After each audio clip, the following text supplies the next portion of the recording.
Bien, tenemos sobre la mesa un conjunto de fuentes fascinante titulado Los reyes de Israel y su misión. Y la idea que proponen es demoledora. Ser rey en el mundo antiguo no era un trabajo de gestión, era una misión cósmica.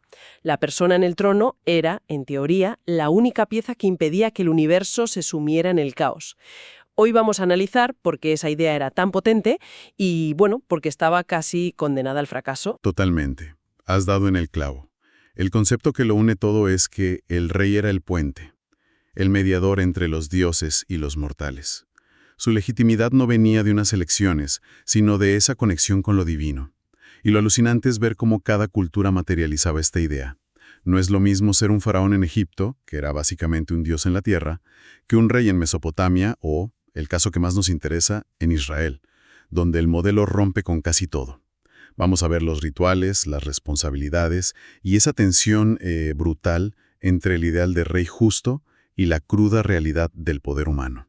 Vale, pues empecemos por el principio. ¿Cómo te conviertes en ese puente cósmico? Porque no basta con ganar una batalla, me imagino. La ceremonia de coronación sería algo más que ponerse una corona y saludar, ¿no? Mucho más. Era una transformación metafísica. Pensemos en Egipto. El faraón no es que fuera coronado y ya está. No. Se convertía literalmente en el hijo del dios Ra.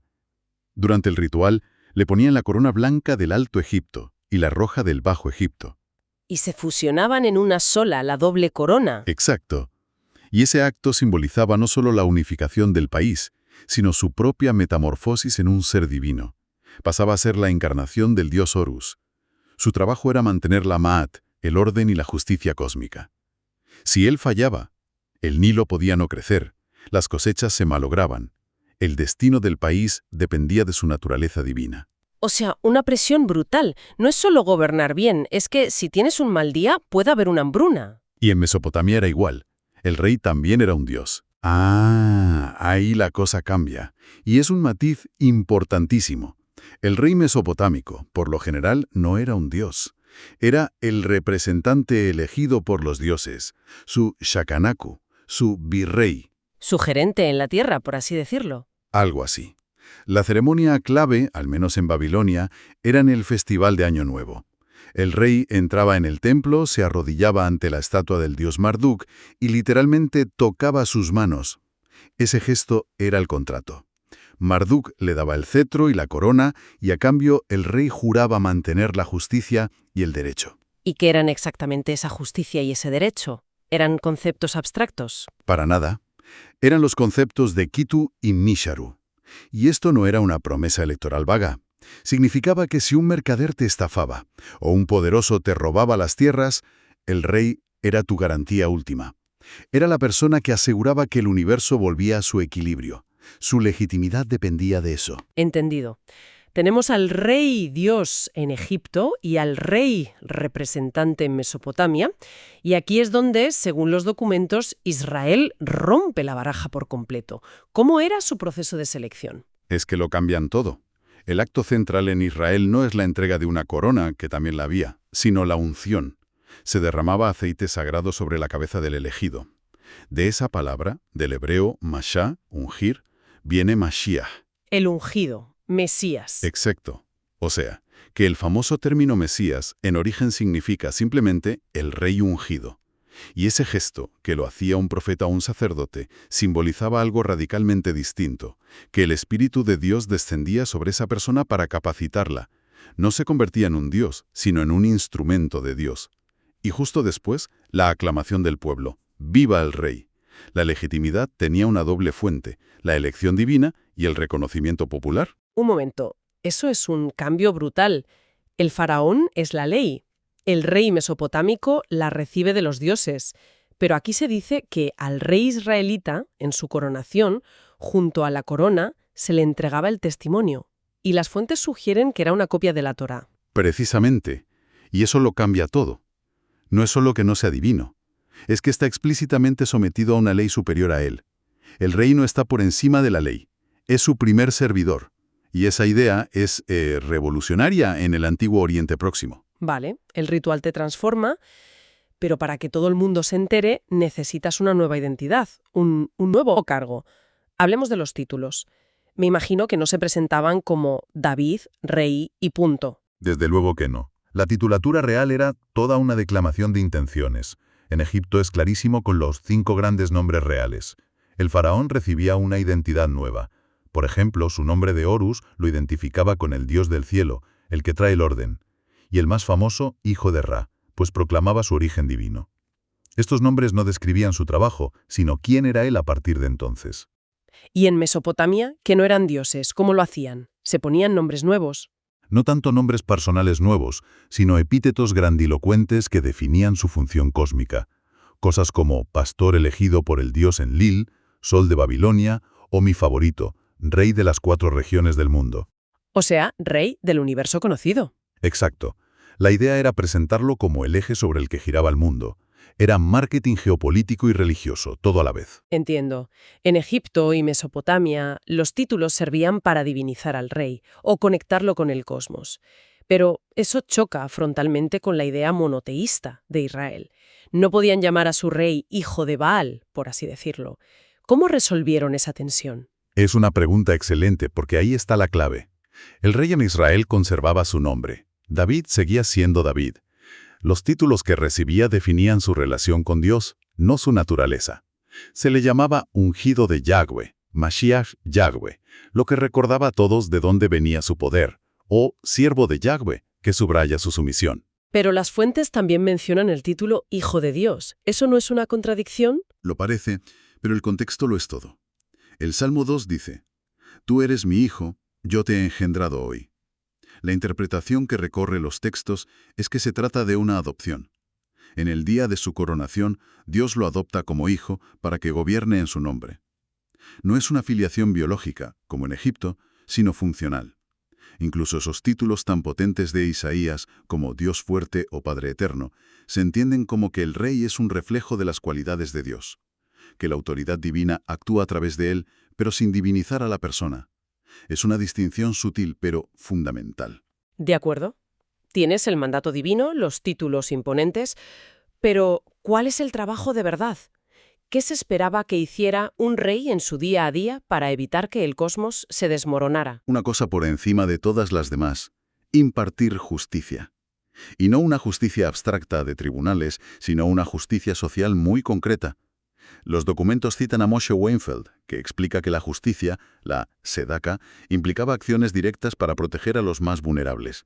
A las viudas, los huérfanos, los pobres, los extranjeros. O sea que el principal examen que pasaba un rey era cómo trataba a los que no tenían poder. Exactamente.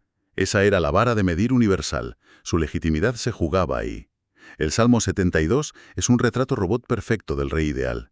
Que juzgue a tu pueblo con justicia. Que salve a los necesitados y aplaste al opresor. Y esto no es exclusivo de Israel, ¿eh? Si lees el prólogo del Código de Hammurabi, él dice que los dioses le han llamado para que el fuerte no oprima al débil. La retórica es idéntica. Pero, claro, del dicho al hecho, el poder corrompe. ¿Qué pasaba cuando un rey, en lugar de ser el protector, se convertía en el opresor? ¿La gente simplemente se aguantaba y ya? No, se consideraba una catástrofe cósmica. Un rey injusto rompía el equilibrio del universo, la Mad de la que hablábamos, y se creía que esto tenía consecuencias tangibles. Sequías, plagas, derrotas militares, todo se interpretaba como una señal del enfado de los dioses. Y hay un concepto muy potente que aparece en las fuentes, el clamor de los oprimidos. No era un lamento pasivo, sino una especie de acusación formal que ascendía al tribunal divino y exigía una intervención. Como una denuncia que se salta toda la burocracia terrenal y va directa al jefe supremo. Y les echaban en cara su lujo y su corrupción. Les acusaban de vender al justo por dinero y al pobre por un par de sandalias. Y les advertían de que ese clamor había llegado a oídos de Dios y que el juicio era inminente. Los profetas eran la conciencia crítica de la monarquía. Y esto nos lleva al corazón del modelo de Israel, que parece único. Las fuentes insisten mucho en que el libro de Deuteronomio intenta ponerle puertas al campo. Establece límites muy claros al poder del rey. Multiplicar caballos, símbolo del poderío militar y de alianzas con potencias extranjeras. Segundo, multiplicar esposas, que era la forma de sellar tratados políticos, pero que podía llevar a la idolatría. Y tercero, acumular grandes cantidades de oro y plata, o sea, enriquecerse a costa del pueblo. Suena muy bien en el papel. Casi como una constitución moderna para evitar la tiranía. Pero, ¿hay alguna evidencia de que algún rey se tomara esto en serio? ¿O era solo un ideal que los monarcas ignoraban? Es que esa es la tragedia que narran los propios textos bíblicos. La ley establece el ideal, pero la historia que cuentan los libros de los reyes o crónicas es un relato de fracaso casi sistemático. El rey Salomón es el caso de estudio perfecto. Se le presenta como el rey sabio. ¿Pero qué hace? Acumula carros y caballos, tiene 700 esposas y 300 concubinas y somete al pueblo a trabajos forzados. Viola los 3 preceptos del Deuteronomio punto por punto. O sea, el propio sistema tenía un mecanismo de autocorrección, la ley, pero la naturaleza humana del poder se lo llevaba por delante. Exactamente. La historia de la monarquía en Israel, según la describen estas fuentes, es la historia de esa tensión irresoluble, un ideal altísimo y una práctica, bueno, muy decepcionante. Y no solo por los reyes locales. El pueblo sufría la opresión de los grandes imperios, asirios, babilonios, romanos, pero también la de sus propias élites corruptas. Y este fracaso constante, esta brecha entre la promesa y la realidad, ¿a qué lleva? ¿A la desesperación? Lleva a algo increíblemente poderoso, a la esperanza mesiánica. Ante la evidencia de que los reyes humanos fallaban, el pueblo empezó a anhelar la llegada del rey ideal, definitivo, un rey que no sería como los demás.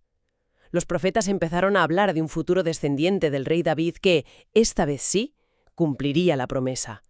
Un rey que, como dice Isaías, juzgará con justicia a los pobres y decidirá con equidad por los mansos de la tierra. La esperanza se proyectó hacia el futuro, hacia la venida de ese Mashiach perfecto. Entonces, si recapitulamos, el puesto de rey en el mundo antiguo era casi un trabajo imposible. Ser el garante del orden cósmico y la justicia divina en la tierra. Se les dieron herramientas, rituales, títulos, pero el poder en manos humanas casi siempre corrompía el ideal. Ese es el resumen perfecto. Era un sistema diseñado para un rey perfecto, pero ocupado por personas imperfectas. Y el resultado, especialmente en Israel, fue un ciclo de opresión, denuncia profética y, finalmente, un anhelo profundo por un gobernante que por fin cerrara esa brecha. Y las fuentes que analizamos concluyen precisamente ahí, conectando toda esa larga historia de anhelo profético con la figura de Yeshua.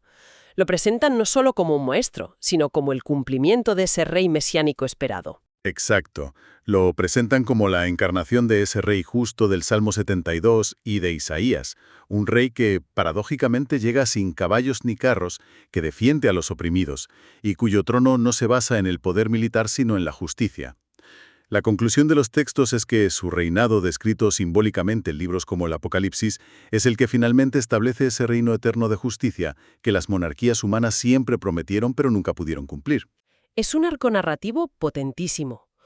Todo este análisis, desde el faraón Dios hasta la esperanza de un rey justo, me deja una pregunta en el aire, una reflexión para quien nos escucha.